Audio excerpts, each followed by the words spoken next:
Hello students, good morning. कल की class में आप लोगों ने देखा था सरल ब्याज के बारे में, इसको हम बोलते हैं सिंपल इंटरेस्ट। अब आज की क्लास में हम चक्रवृद्धि ब्याज के बारे में अध्ययन करेंगे, जिसे कि कंपाउंड इंटरेस्ट कहा जाता है।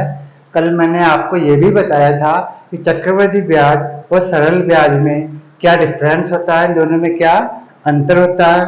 तो अब आज हम शुरू करते हैं चक्रवृद्धि ब्याज के बारे में। चक्रवृद्धि ब्याज को ज्ञात करने के लिए एक फार्मूला हम काम में लेते हैं। पहले वो फार्मूला देख लीजिए आप। इसमें होता है चक्रवृद्धि मिश्र धन। इसमें डायरेक्ट पहले मिश्र धन निकालते हैं, इक्वल टू होता है मूलधन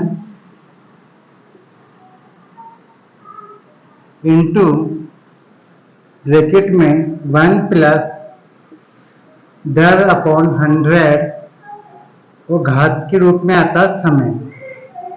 ठीक है, क्या आता है यहाँ पे समय। यदि आपको डायरेक्ट ब्याज ज्ञात करना हो, इंटरेस्ट ज्ञात करना हो आप, तो आप इसी के आगे माइनस में मूलधन भी कर सकते हैं। मूलधन डायरेक्ट इसमें सूत्र में ही लेस कर सकते हैं, माइनस कर सकते हैं।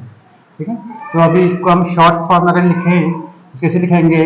मिश्र धन का मतलब हो गया ए अमाउंट इक्वल टू मूलधन principal P into 1 plus rate दर अपॉन 100, और समय को हम बोलते हैं टी।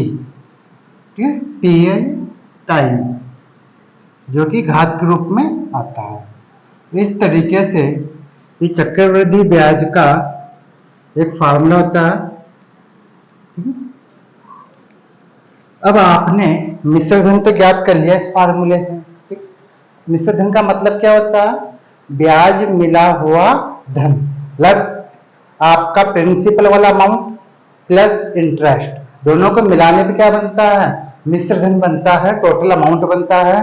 अब आपको यदि आपको केवल ब्याज ज्ञात करना हो, तो इसके लिए हम क्या काम करेंगे? चक्रवृद्धि ब्याज अगर आपको ज्ञात करना हो, तो आप जो टोटल अमाउंट है उसमें से मूलधन मतलब प्रिंसिपल को माइनस कर देंगे। ठीक है, इसका पहले पूरा लिख देता हूँ, फिर शॉर्ट फॉर्म लिख दूंगा ताकि समझ में आसानी रहेगी।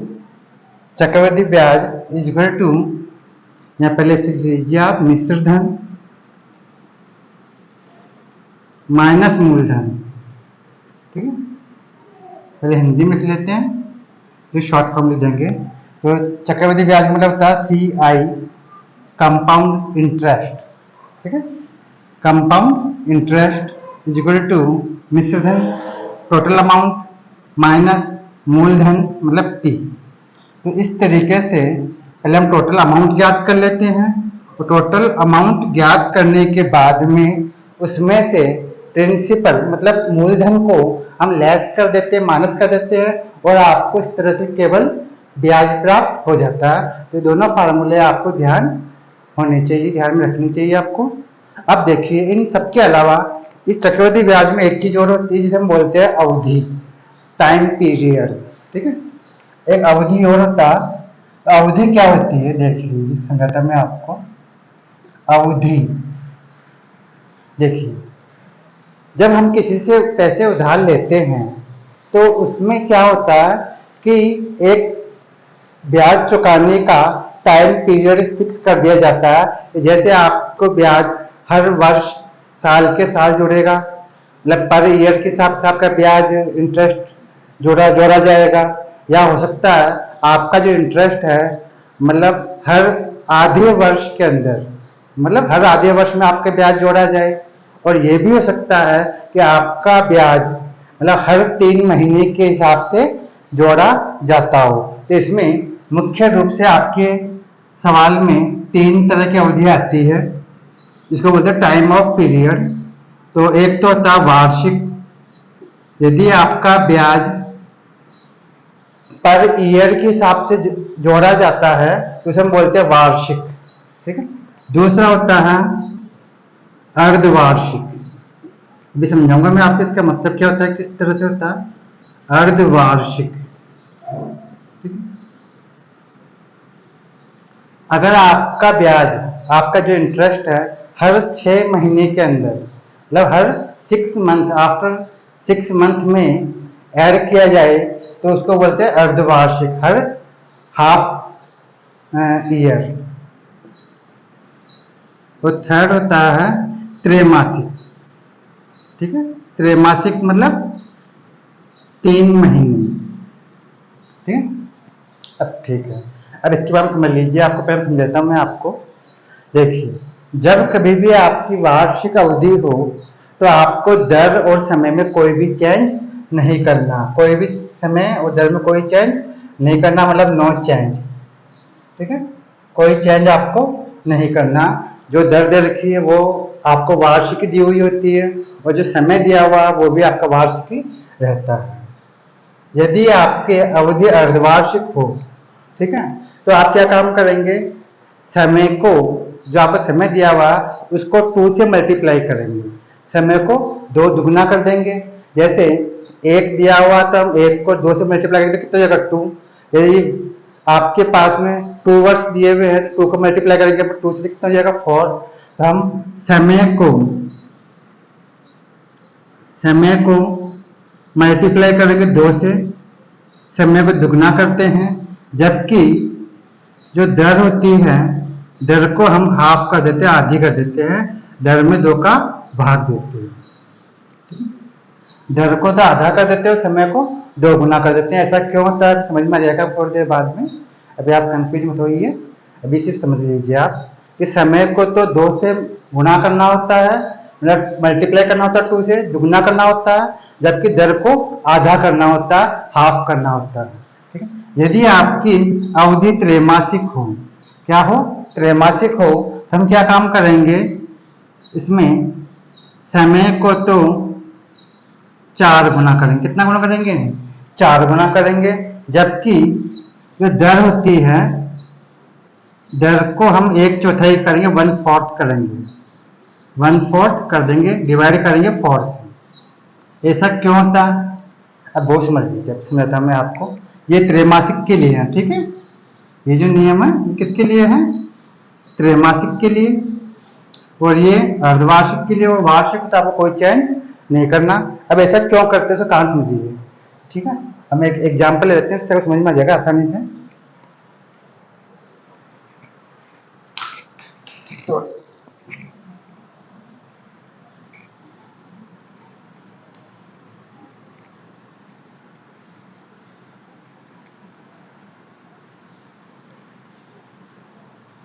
अब देखिए, इसको समझाने के लिए मैं आपको एग्जाम्पल ले रहा हूं। पहले मैं मान लीजिए एक एग्जाम्पल लिया हमने, 10,000 रुपए का 5% की दर से 2 वर्ष का चक्रवृद्धि ब्याज ज्ञात करना है।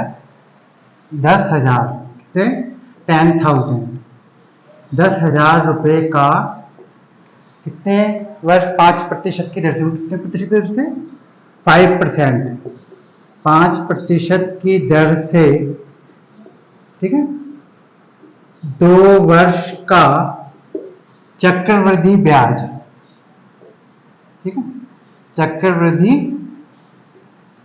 ब्याज ज्ञात कीजिए या करे, जबकि ब्याज, अब कंडीशन दी हुई है आपके इसके अंदर, जबकि ब्याज वार्षिक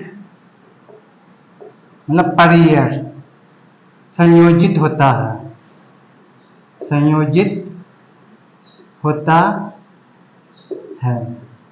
ठीक है, मतलब जो इंटरेस्ट की जो गणना है, जो इंटरेस्ट आपको ऐड किया जाएगा वो पर ईयर के हिसाब से ऐड किया जाएगा, और आपको 2 वर्ष का टोटल आपको ब्याज ज्ञात करना है कि 2 वर्ष का कितना ब्याज हो गया। अब देखिए यहाँ पे ये अवधि है, इसे क्या बोलते हैं हम, अवधि। ये आपकी अवधि कहलाती है, टाइम ऑफ पीरियड। किस टाइम पीरियड में आपका ब्याज ऐड किया जाता है, तो इसको हम क्या बोलते हैं, अवधि। तो यहाँ पर अवधि कौन सी है, वार्षिक है। अभी अवधि वार्षिक है, तो हम दर और समय में कोई चेंज नहीं करेंगे, क्योंकि आपका समय किस में दिया हुआ, वर्ष में दिया हुआ, ठीक है। और जो दर दी हुई है वो भी आपको वार्षिक ही दी हुई होती है। यहाँ पर कई सवाल में लिखा हुआ होता है 5% वार्षिक, और अगर नहीं भी लिखा हुआ हो तो भी हम दर को हमेशा वार्षिक ही मानेंगे, मतलब वार्षिक ही मान के चलते हैं। तो यहाँ पर फर्स्ट कंडीशन लागू हो रही है ये वाली, यहाँ पे अवधि वार्षिक है इसलिए हम कोई चेंज नहीं करेंगे इसके अंदर। और हम सूत्र लगाएंगे, फार्मूला लगाएंगे यहाँ पे टोटल अमाउंट, पहले इसमें टोटल अमाउंट निकालते हैं, ठीक है, मतलब ब्याज मिला हुआ धन ज्ञात करते हैं। तो यहाँ जाएगा P into 1 plus R upon 100 power T, ठीक है, ये आपका फार्मूला हो गया इस तरीके से। तो टोटल अमाउंट इक्वल टू यहाँ पर P मतलब प्रिंसिपल मतलब मूलधन, तो मूलधन क्या आपका, जो धन आपने उधार लिया था या उधार किसी को दिया है वो धन मूलधन कहलाता है। पिछली क्लास में हमने इसके बारे में चर्चा की थी, ठीक है, यदि किसी को डाउट हो तो आप पिछली क्लास देख लेना आप।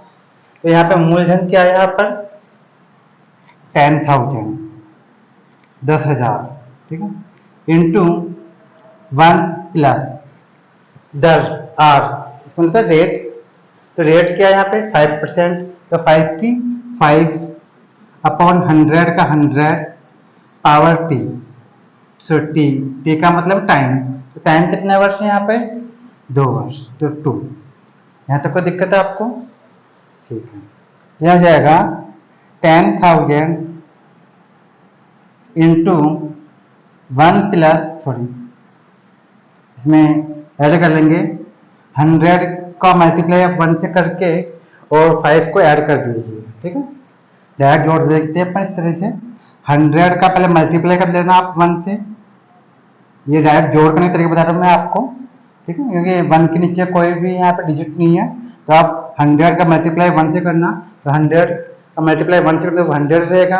अब 5 इसमें ऐड कर दीजिए, क्या जगह 105 105 अपॉन 100 पावर 2। अब यहाँ पे पावर 2 है, इसका मतलब ये हुआ घातांक नियम के अनुसार इसको हम 2 बार मतलब 2 टाइम मल्टीप्लाई का साइन लगाते हुए लिखेंगे। तो यहाँ पर जाएगा इसका 10,000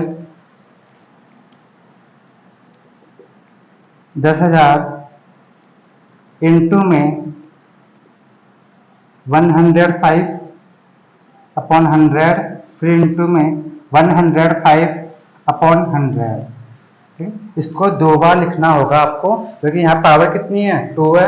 यदि यहाँ पे पावर 3 होती तो हम इसको 3 टाइम लिखते हैं मल्टीप्लाई का साइन लगाते हुए, ठीक है, लेकिन यहाँ भी 2 लिखा हुआ इसलिए हमने इसको 2 बार लिख दिया, 2 बार लिख दिया। इसको हल कर लीजिए, 2 जीरो से 2 जीरो बड़ी आसानी से कट जाएगी, और 2 जीरो से 2 जीरो आपकी बड़ी आसानी से आपकी ये कट जाएगी। इस 105 का मल्टीप्लाई करेंगे 105 से, तो आपके आ जाएगा टोटल अमाउंट आ जाएगा 11025 रुपीज, ठीक है, इसका मतलब हो गया 11,025, ये आपका टोटल अमाउंट आया। अभी ब्याज नहीं आया, ये क्या है, ये टोटल अमाउंट मतलब कुल राशि, मतलब कुल आपको इतने रुपए चुकाने पड़ेंगे चक्रवृद्धि ब्याज मिला करके, चक्रवृद्धि ब्याज सहित मतलब कंपाउंड इंटरेस्ट सहित आपको इतने रुपए टोटल चुकाने होंगे। अब मैंने आपसे क्या पूछा था, सिर्फ चक्रवृद्धि ब्याज, मैंने आपसे पूछा था चक्रवृद्धि ब्याज ज्ञात करो, आपको क्या निकालना, सिर्फ इंटरेस्ट निकालना। तो लिखेंगे यहाँ पर नीचे फॉर्मूला डालेंगे अपन चाहे तो CI compound interest equal to total amount minus P, मतलब मिश्र धन माइनस मूलधन। तो यहाँ पे आपको चक्रवृद्धि ब्याज निकालना, तो लिखेंगे चक्रवृद्धि ब्याज या CI एक ही बात है। टोटल अमाउंट क्या है यहाँ पे 11,025 माइनस प्रिंसिपल अमाउंट क्या था आपका 10,000 10,000, तो 10,000, तो आप इनका माइनस करेंगे तो हो जाएगा 1,025 रुपीज, ठीक है, ये आपके आंसर आ गया चक्रवृद्धि ब्याज आ गया। मतलब चक्रवृद्धि ब्याज के रूप में आपको 1025 रुपीज आपको एक्स्ट्रा देना होगा आपके मूलधन के अलावा। भाई आप से उधार लेके आओगे तो जो धन आपने उधार लिया है वो तो आपको चुकाना ही चुकाना है, उसके अलावा जो हम एक्स्ट्रा मतलब जो पैसे चुकाते हैं या एक्स्ट्रा रुपए जो दे के आते हैं जिसे हम बोलते हैं ब्याज, तो वो आपका हो गया 1025 रुपीज। ठीक है, ये हो गया। इसमें हमने वार्षिक अवधि ली थी काम में। अभी एक और एग्जाम्पल लेते हैं हम, पहले वार्षिक अवधि का, फिर हम इन दोनों पर भी आएंगे और आपको बताऊंगा कि समय को दुगना और दर को आधी किस क्यों करते हैं हम, और समय को 4 गुना और दर को 4 से डिवाइड क्यों करते हैं, ये भी हम आपको बताएंगे भी।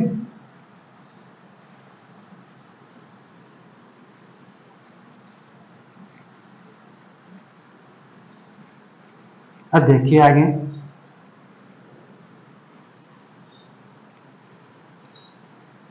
एक एग्जाम्पल और लेते हैं हम पहले, फिर बाद में इस पे आएंगे हम। ठीक है, वार्षिक पे और त्रैमासिक पर। मान लीजिए अभी ये वाला ये हम एग्जाम्पल लेते हैं, उससे संबंधित ले लेते हैं अपन।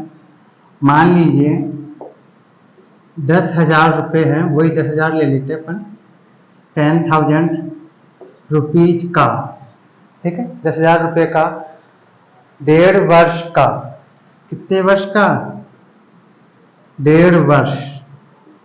भाई ये तो जरूरी हो नहीं सकता ना कि आप हमेशा पूरे पूरे वर्षों में उधार लो, 2 वर्ष बाद ही चुकाओ या 3 वर्ष बाद ही चुकाओ। ठीक है, तो 1.5 वर्ष का कितने % की दर से लें, 10% दर से ले लेते हैं अपन, तो 10% वार्षिक दर से, ठीक है, वार्षिक दर से चक्रवृद्धि ब्याज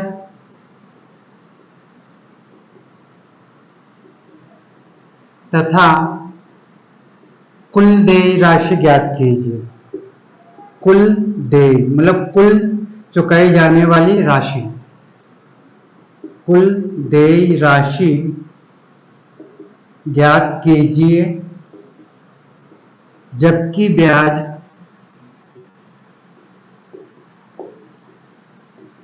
वार्षिक संयोजित किया जाता है। वार्षिक संयोजित मतलब जोड़ना, ठीक है, किया जाता है। इसमें भी अवधि क्या है, वार्षिक। ठीक है, अब देखिए एग्जाम्पल मैंने इसलिए लिया पहले क्योंकि इसमें समय है पूरे पूरे पूर्णांक में नहीं है। ठीक है, इसलिए मैंने एग्जाम्पल लिया पहले, इसको भी समझ लीजिए पहले। देखिए इसके अंदर भी आपके पास जो मूलधन है, मूलधन मतलब जो प्रिंसिपल अमाउंट है वो कितना है, 10,000, 10,000 रुपये। ठीक है, 10,000 रुपये। दर जो आपके पास में है रेट वो है 10%। ठीक है, वार्षिक मतलब पर ईयर, एक ईयर की जो दर है वो 10 रुपये है। और क्या बोलते हैं, जो समय है, टाइम जिसको हम बोलते हैं, वो आपके पास है 1 से ही 1/2 वर्ष। ठीक है, अब देखना एक बार इसको हम साफ कर देते हैं, फिर मैं इसको बता दूंगा आपको।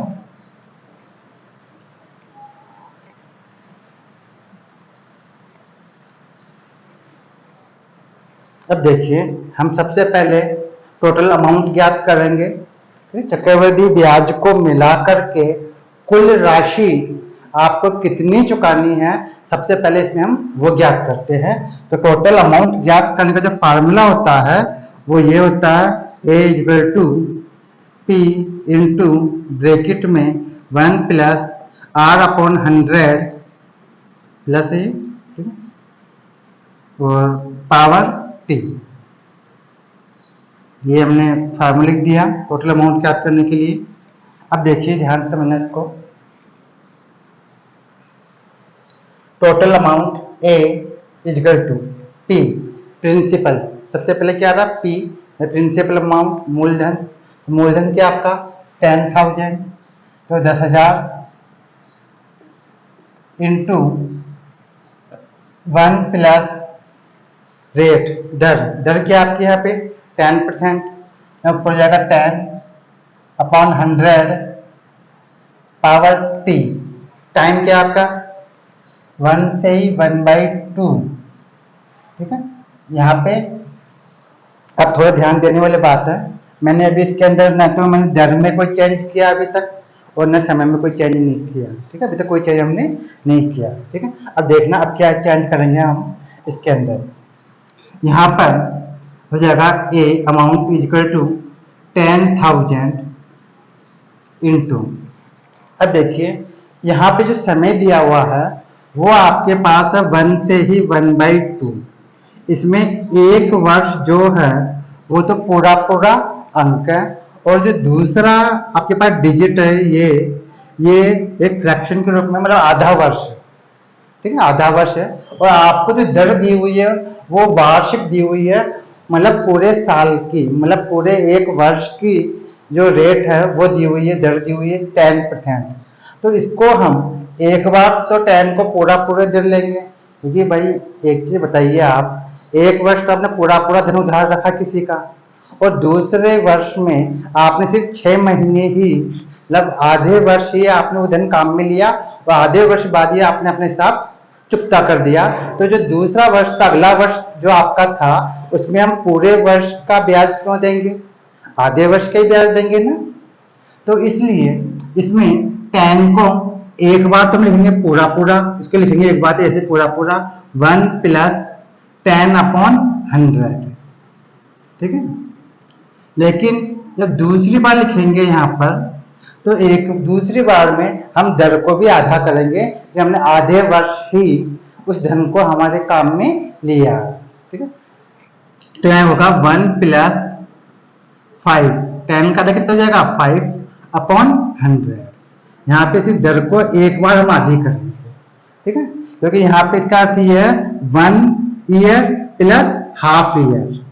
1 ईयर का मतलब हो गया 10% जो दर थी वो एक बार तो पूरी पूरी होगी, लेकिन दूसरे टाइम अगले वर्ष आपने सिर्फ आधे वर्ष में ही पूरा धन आपने हिसाब अपने क्लियर कर दिया, इसलिए हम 5%, 10 का कितना हो गया 5, 10 का कितना हो गया 5, इसलिए अपन 5% के ही ब्याज चुकाएंगे अगले वर्ष का, ठीक है। दूसरे वर्ष जो था वो हमने पूरा कंप्लीट नहीं होने दिया, उससे पहले ही हमने चुकता कर दिया, इसलिए एक बार तो पूरा पूरा 10 आएगा और दूसरी बार में सिर्फ 5 हो जाएगा, 10 का आधा 5 हो जाएगा। मान लीजिए यहाँ पर अगर ये होता, यहाँ पे कैसे होता 2 से ही 1/2, तो हम क्या काम करते हैं, दो वर्ष पूरे पूरे हैं यहाँ पर, जबकि जो तीसरा वर्ष है वो क्या है अधूरा है। अब हम क्या करते हैं, दो बार तो पूरा पूरा करते हैं यहाँ पे 1 प्लस 10 अपॉन 100, फिर यहाँ पे लिखते हैं 1 प्लस 10 अपॉन 100, लेकिन जो तीसरा वर्ष है, 2 वर्ष तो पूरे पूरे थे इसलिए हम 2 बार तो पूरी पूरी दर काम में ले ली, लेकिन जो तीसरा वर्ष था वो हमने आधा ही काम में लिया, आधे वर्ष के अंदर ही हमने हिसाब चुकता कर दिया, इसलिए तीसरी बार हम पूरा 10% ब्याज नहीं चुका करके 10 का आधा, ठीक है, 10 का आधा कितना होगा 5, तो हम 5% ही चुकाएंगे, तो 1 प्लस 5 अपॉन 100 हो जाएगा। समझ में आया कुछ आपको, ऐसा क्यों किया हमने, भाई आपका समय पूरा पूरा नहीं है ना। अगर यहाँ पे 2 वर्ष पूरा पूरा होता तो यहाँ पे 2 बार 10 2 बार पूरा पूरा आ जाता, ठीक है, लेकिन यहाँ पर एक वर्ष तो पूरा पूरा है, जबकि अगला वर्ष क्या अधूरा है, आधा वर्ष है, हाफ ईयर ही है, इसलिए हमने दर को भी हाफ कर दिया यहाँ पर,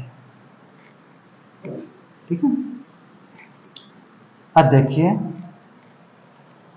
यह हो जाएगा total amount equal to 10,000 into में 110 अपॉन 100, फिर इंटू में 105 अपॉन 100।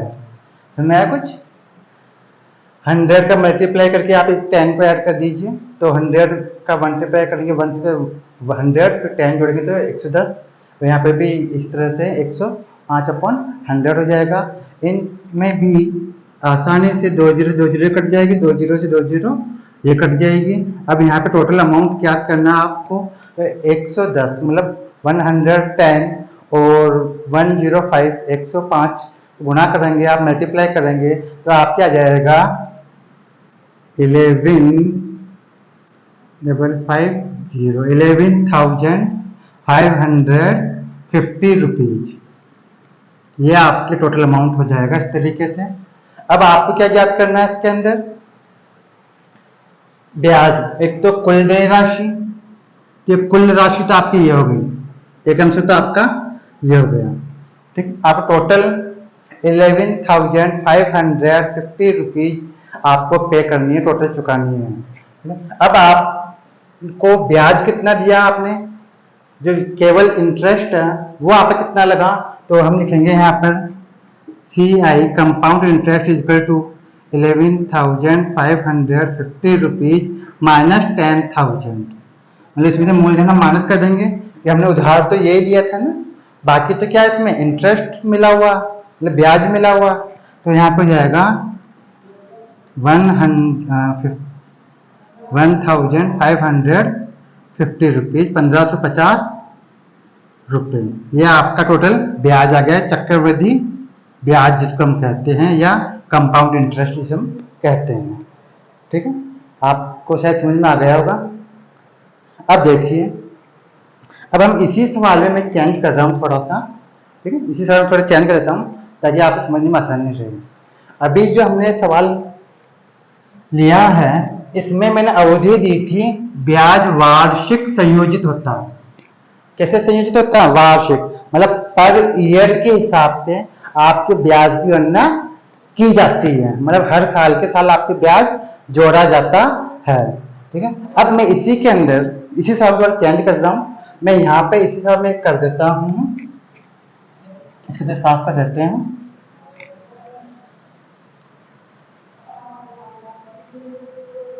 अब देखो, इसमें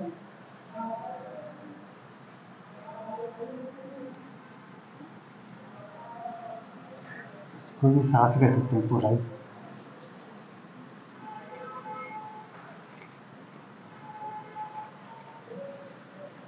इसमें कर देते हैं, जबकि ब्याज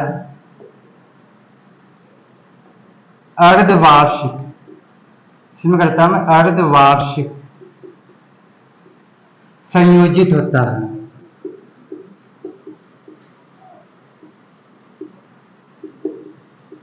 अर्धवार्षिक, इसका मतलब क्या हुआ, मतलब आपका ब्याज हर 6 मंथ के बाद ऐड किया जाएगा, मतलब जोड़ा जाएगा, हर 6 महीने के हिसाब से आपका ब्याज जोड़ा जाता है।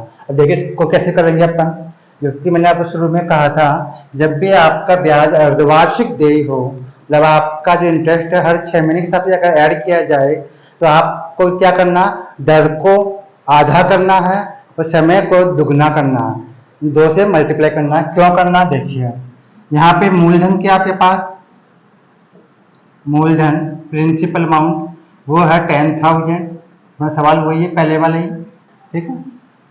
अच्छा, इसमें दर क्या है, मतलब रेट है वो है 10%, लेकिन चूंकि आपको हर 6 महीने के हिसाब से ही, हर 6 मंथ के अंतराल में ही आपको ब्याज की गणना करनी है, हर 6 महीने के हिसाब से आपका ब्याज ऐड किया जाता है, तो आपको 6 महीने की दर ज्ञात करनी है, जबकि ये कौन सी है अभी, वार्षिक। वार्षिक का अर्थ होता है पूरे 1 वर्ष की दर है, ठीक है। इसलिए हम इसमें 2 का डिवाइड करेंगे, क्या करेंगे, 2 का डिवाइड करेंगे, तो ये 6 मंथ की दर आ जाएगी आपके पास में, 6 महीने के मतलब आधे वर्ष की दर आपको प्राप्त हो जाएगी, या अपन बोल सकते हैं 10/2 यानी 5 निकलता हूं इक्वल टू 5%, ठीक है। 6 मंथ मतलब 6 माह की दर, 6 माही मतलब 6 मंथ की दर हो गई है, 6 महीने की दर क्या हो गई, 5%, ठीक है। इसलिए हमने आधा किया है इसको, क्योंकि आपको जो दर दी हुई होती है कौन सी दी हुई होती है, वार्षिक दी हुई होती है। तो ये जो वार्षिक दर है इसको हम पहले 6 मंथ की हिसाब से ज्ञात करेंगे, पहले कि 6 महीने के कितना % ब्याज आपको देना होगा। ये पूरे 12 महीने का मतलब 12 मंथ का ब्याज मतलब दर ब्याज है ये, ठीक है। अब ऐसे ही समय टाइम, टाइम क्या आपका 1 से 1/2 मतलब 1.5 वर्ष, ठीक है। अब इसका मतलब क्या हो गया, अगर आपका ब्याज हर 6 मंथ में, ठीक है, मतलब आपका ब्याज हर 6 मंथ में जोड़ा जाता है तो 1.5 वर्ष के अंदर मतलब 1 ईयर तो पूरा पूरा और एक हाफ ईयर है, तो उसके अंदर आपका ब्याज कितनी बार जोड़ा जाएगा 6 मंथ के हिसाब से, हर 6 महीने के हिसाब से। तो एक वर्ष में कितना हो गया 2, 6 महीने का सेट बना लीजिए आप, हर 6 मंथ एक सेट बना लीजिए। तो हर 6 मंथ का एक हम सेट बनाए तो आपको 3 बार ब्याज जोड़ना होगा 6 मंथ के हिसाब से, इसीलिए हम इसको 2 से मल्टीप्लाई कर देते हैं। तो 1.5 का मतलब हो गया 2 एकम 2, 2 और 1 3, जो हम बोलते हैं 3/2, क्या बोलते हैं 3/2 वर्ष। एक ही बात है, 1 से 1/2 बोलो या 3/2 बोलो। अब इसको 2 से मल्टीप्लाई कर देते हैं, ठीक है। तो यहाँ जगह 3/2 इंटू 2, तो यह 2 से 2 कट जाएगा तो आपके पास हो जाएगा 3 6 माह, 6 मंथ 6 माह, ठीक है।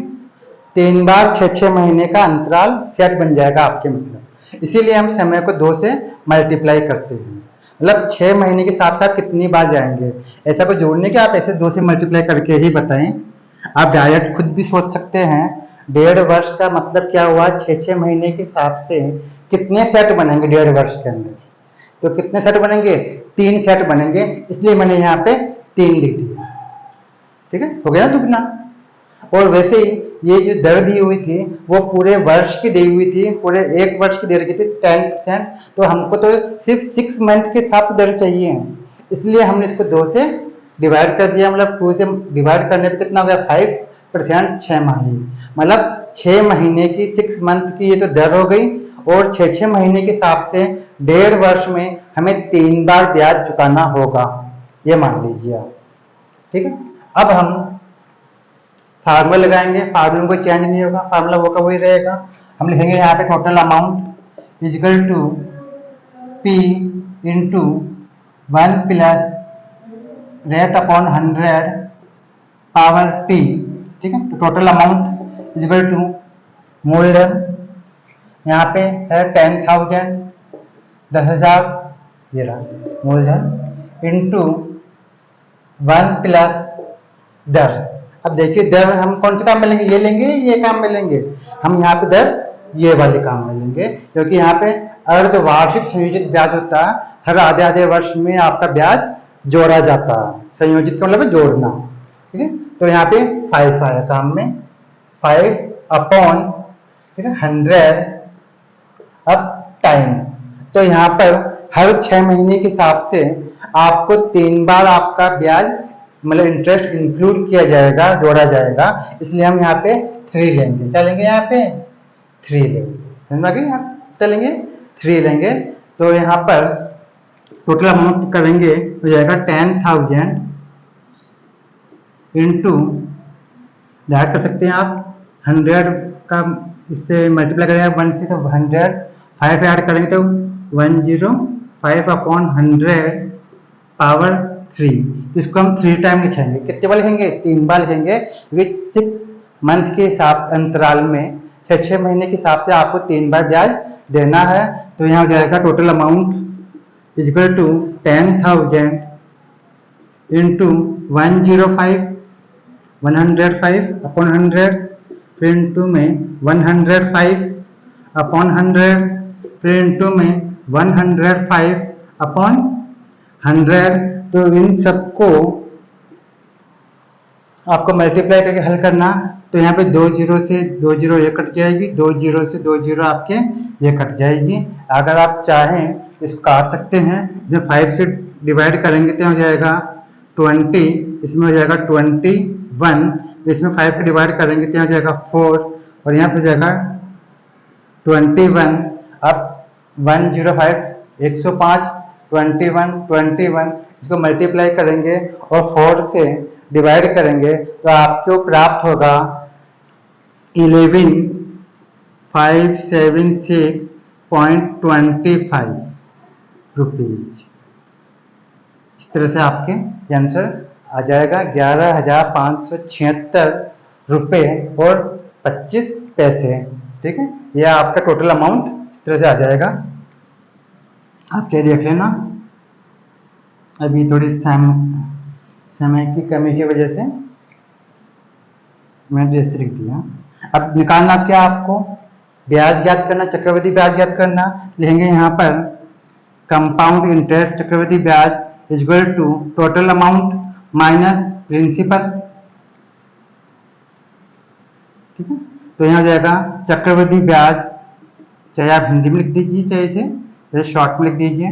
टोटल अमाउंट क्या है 11,576 रुपीज एंड 25 पैसे माइनस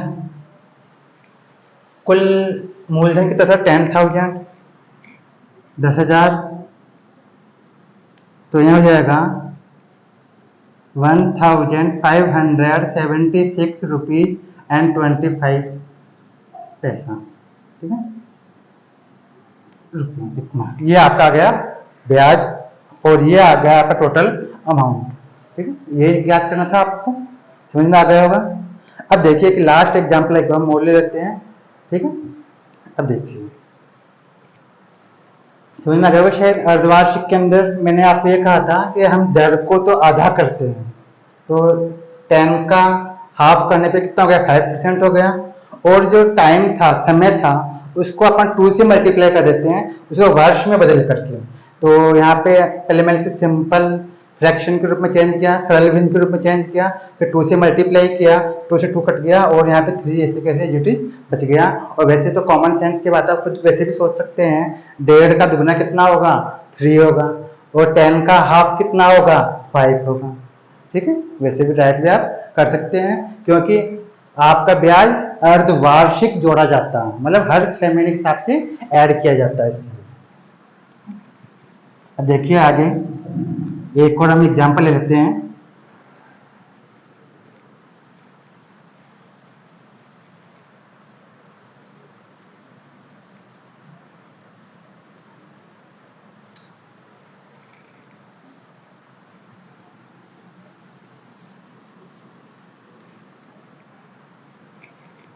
अब देखिए मान लीजिए 8,000 रुपीज है,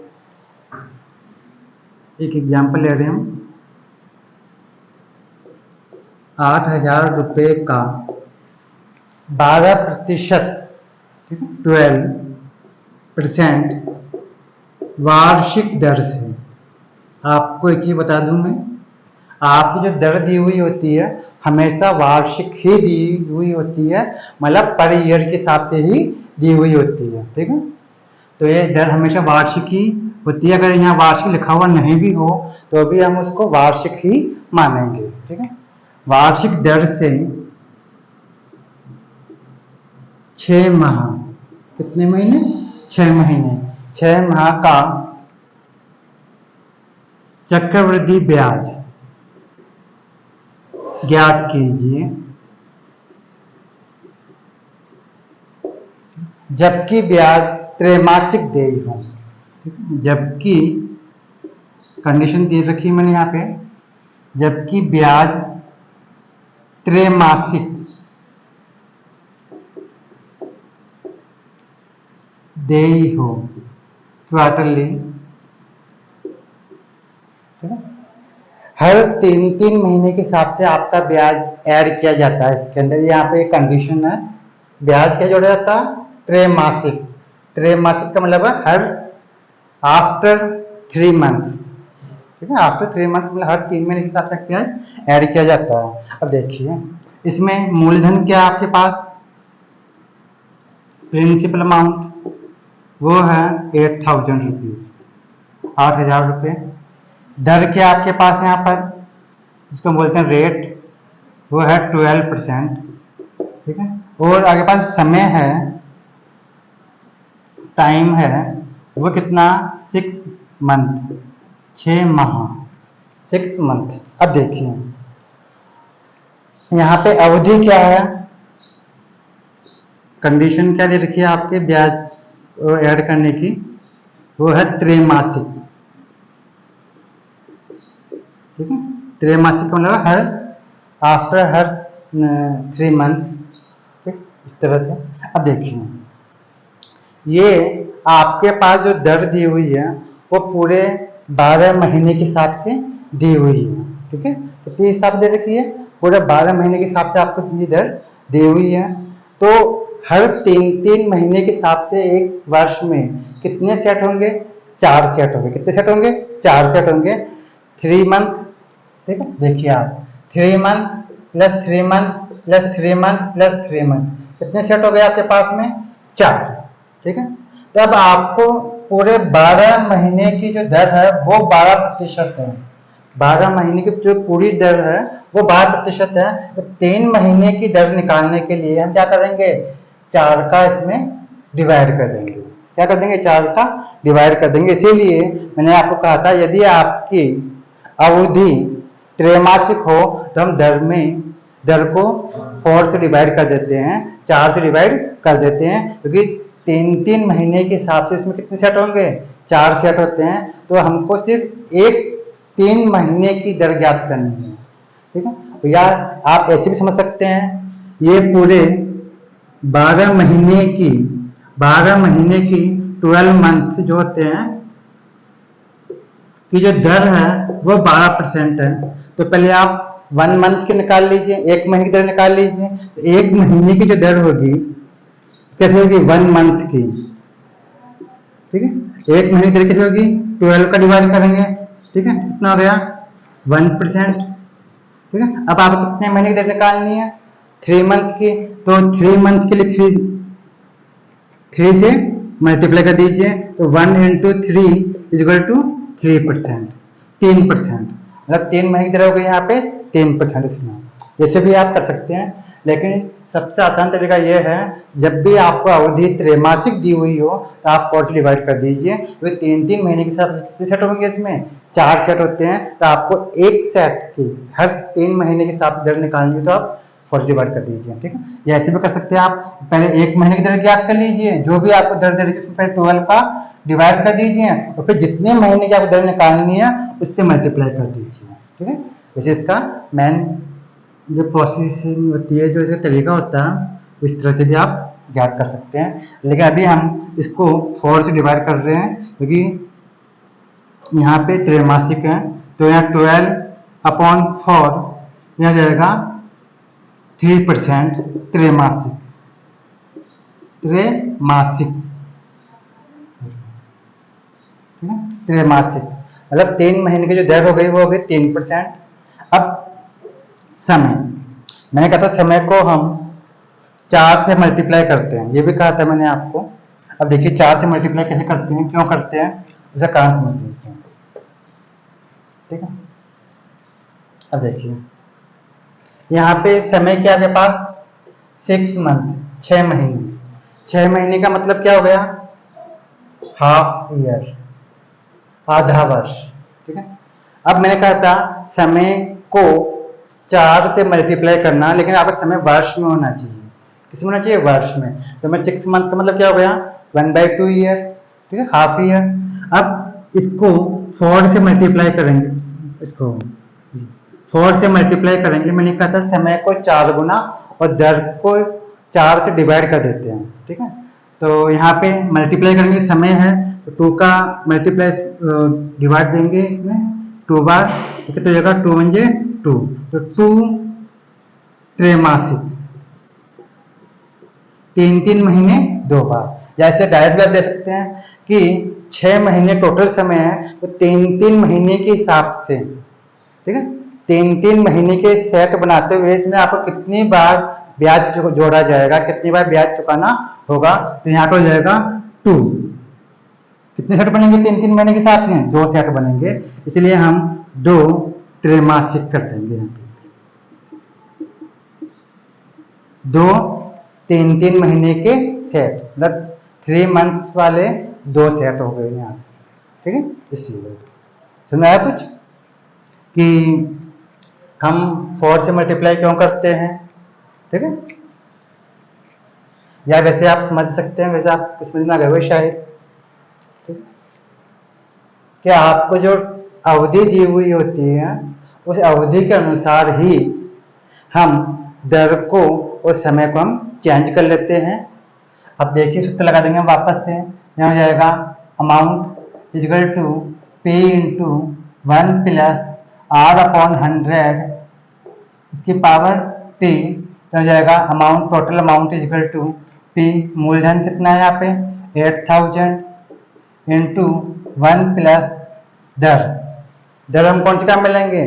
3 महीने वाली, 3 मंथ्स वाली दर काम में लेंगे अपन, रेट काम में लेंगे 3 मंथ्स वाली। तो यहाँ पर है 3 अपॉन 100 पावर समय कितना आ गया 2, ठीक है। ये काम में लेंगे, ये काम में नहीं लेंगे अपन, ठीक है। कि आपका ब्याज मतलब जो आपका इंटरेस्ट है कितनी बार ऐड किया जाता है 6 महीने के अंतराल में, तो 2 बार आपका ब्याज जोड़ा जाएगा, इसलिए यहाँ समय आएगा 2, ठीक है। तो यहाँ जाएगा 8000 इंटू ऐड करेंगे तो हो जाएगा 103/100 पावर 2, ठीक है। पूरा समय तो यहाँ जाएगा 8000 इंटू 103/100 फिर 103/100, ठीक है। यहाँ पर आप काटेंगे तो यहाँ पर 2 जीरो से 2 जीरो कट जाएगी और 1 जीरो से 1 जीरो ये कट जाएगी, और आप इसको काटेंगे तो यहाँ पे हो जाएगा 4 और यहाँ हो जाएगा 5, और 103 और 103 को मल्टीप्लाई करेंगे, फिर 4 से मल्टीप्लाई करेंगे तो आप क्या जाएगा 8487.20 रुपीज, इस तरह से आ जाएगा। इसको हम साफ कर देते हैं, ठीक है। ये आपके टोटल अमाउंट आ गया इस तरीके से, कुल राशि जिसको हम बोलते हैं ब्याज सहित, मतलब ब्याज को मिलाकर के कुल कितने रुपए आपको चुकाने होंगे, तो ये आपका टोटल अमाउंट हो गया। अब आपको ब्याज निकालना है, आप लिखेंगे ब्याज मतलब इंटरेस्ट, ठीक है। तो यहाँ जाएगा 8487.20 माइनस 8000, क्योंकि मूलधन क्या आपके पास 8000 रुपये, इसलिए यहाँ जाएगा 487.20 रुपीज, ये आपका चक्रवृद्धि ब्याज आ गया। तो स्टूडेंट मैं समझता हूँ शायद आपको समझ में आ गया होगा कंपाउंड इंटरेस्ट, ठीक है। नेक्स्ट क्लास में हम फिर मिलेंगे नए टॉपिक के साथ। यदि आपको पसंद आया हो चैनल को सब्सक्राइब जरूर कीजिए, ठीक है।